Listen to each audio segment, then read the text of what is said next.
Greetings and blessings, beautiful family. Welcome to Nanaba's Kitchen. Today on the menu is the ultimate party style fish stew served with waakye in a feast. So let's start. The ingredients for the fish marinade are lime zest, chopped habanero chilies, fennel seeds, dried thyme, garlic granules, cumin, Lawry's seasoned salt, and you can find this at any store, crushed black pepper, ginger paste, a little olive oil to turn this dry and wet rub into a spreadable marinade. All right, so stir together to combine. And that's all she wrote.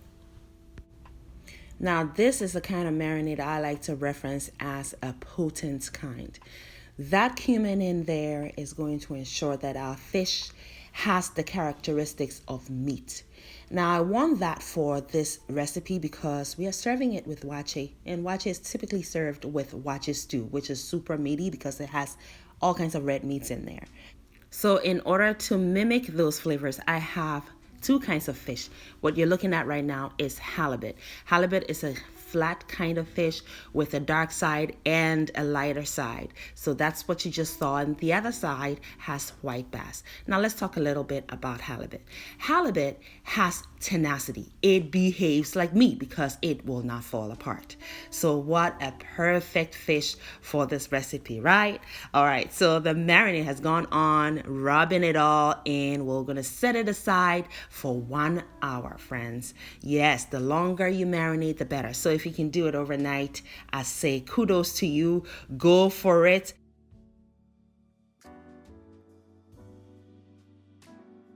In the fridge, it goes for 1 hour. Here are the rest of the ingredients. I have some tomatoes sliced into rings. I also have some curry powder and white pepper, which goes so well with fish. I also have some all-purpose seasoning, some fresh produce, and we'll talk about those shortly. So in the wok, I pour some oil, enough to deep fry some vegetables.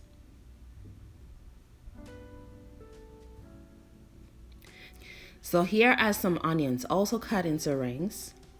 It's interesting how I just decided today to slice everything into rings. You'll see as we go. Here are some scotch bonnets, fresh rosemary.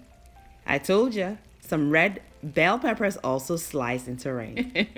Yes, it was a slice everything into rings kind of day today. So everything is gone in. What I'm doing is frying them until they caramelize because that will bring us more flavor into this very simple stew. Yet we want to bring the potential out of these vegetables. Vegetables are sweet, they are delicious, and they brighten the taste of everything you combine them with. And they have great complements for meats and seafood. And we do want to elevate and deepen the potential of these fresh ingredients. And caramelization is how I choose to do it today. You can see this is going to really bring some good flavors to this wok. Now the oil is also perfumed, so I take advantage of that and deep fry some hard-boiled eggs. Remember, we're serving this to in a waakye feast, and typically you'd want to deep fry your eggs if you can, and we can today, so I'm not stopping myself, no. All right, so that's done. We just fry those until the eggs, until you see some brown action. Take them out, and then also fry your fish. The oil is still perfumed. Win-win. I just love it. Now, we're frying our fish naked today, and by naked, I mean we're not coating it with flour to prevent it from sticking. In a typical African kitchen, we would coat our seafood, especially fish for a fish stew, with flour before we fry to prevent sticking. But my wok is very well seasoned, so it doesn't let food stick to it.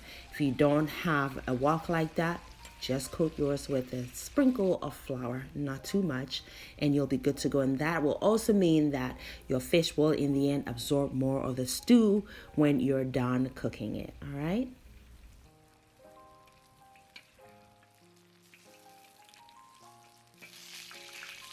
As you can see, my fish is fried very brown and very crispy. And that is exactly what I was going for today. See, they look like meat and they taste so good. Now, earlier we caramelized these ingredients right here. Now we're going to blend them up to start preparing the stew. I added some fresh red bell peppers and some tomatoes as well. And I did reserve some of the fresh tomatoes I cut into rings, as well as the red bell peppers, as well as some other fresh produce, and they will be coming up soon. We'll be adding it to the final product. So keep on watching, friends. It gets more exciting as we go. So in the same oil we fried the fish and the eggs in, I pour this blended mixture into it. I'm going to fry this for the next 10 minutes. Frying this mixture is really going to help to deepen the flavors even more. So take advantage of that. After 10 minutes of frying your blended mixture, add your curry powder, your all-purpose seasoning, and your crushed white pepper. I find that white pepper complements fish, especially fish stews, very well, and that's why I'm using it in the stew. In the absence of that, just use your black pepper. That will be fine. Also, season to taste as you go. So taste, and if you need more salt, please add it.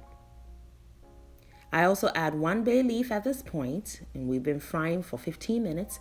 And here is my ginger and garlic paste.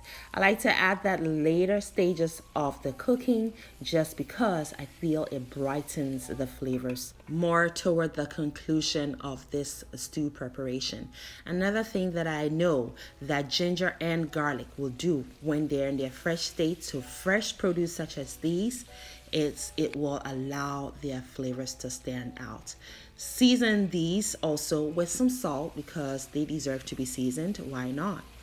So I have added some bell peppers, red, yellow, and green, Ghana colors, and also some red onions, as well as the ringed tomatoes. Yes, indeed. The fresh tomatoes has so much juice in it. It's sweet, it's a little tart, and it just really helps to brighten everything.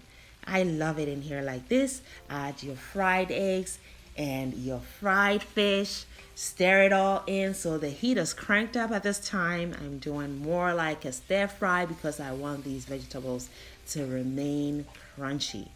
All right, the residual heat in here, as I have turned the stove off now, is just going to slightly cook these vegetables, but they will remain crunchy. So it is perfection in a wok. So I cranked the heat up for under 2 minutes and then turned it completely off. Yes, now we're transferring the contents of the wok into our serving vessel. It is almost chop time, friends. Now stick around. You haven't even seen the best part yet. It's so exciting. Yes, here is some waakye. Now this waakye is devoid of the waakye leaves. I'll be sharing the recipe with you soon. Look at that color on it. Here is some white garifotto. Oh my gosh, this was so good. I'll share that recipe with you also pretty soon.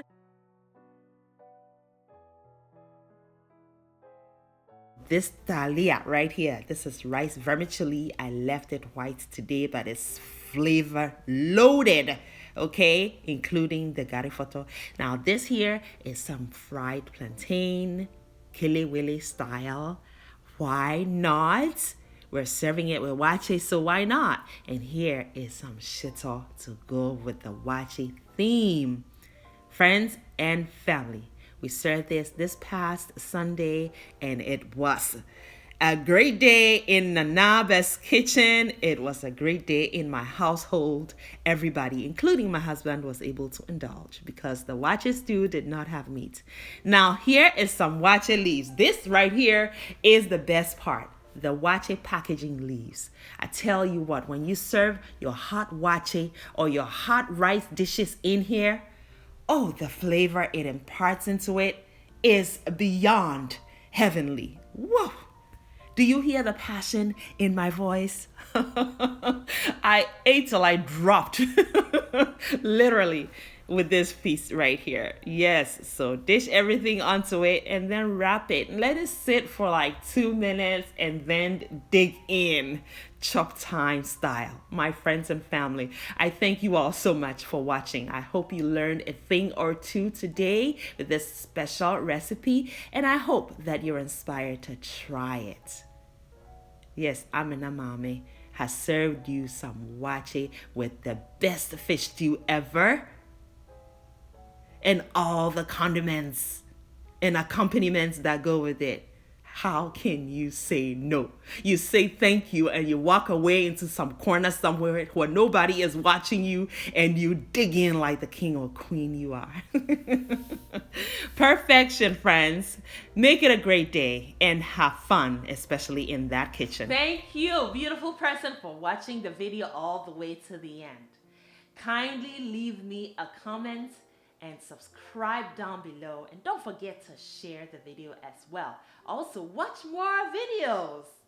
It is chop time, and here in Anaba's kitchen, chop time is always yes, friends. So pull up a chair.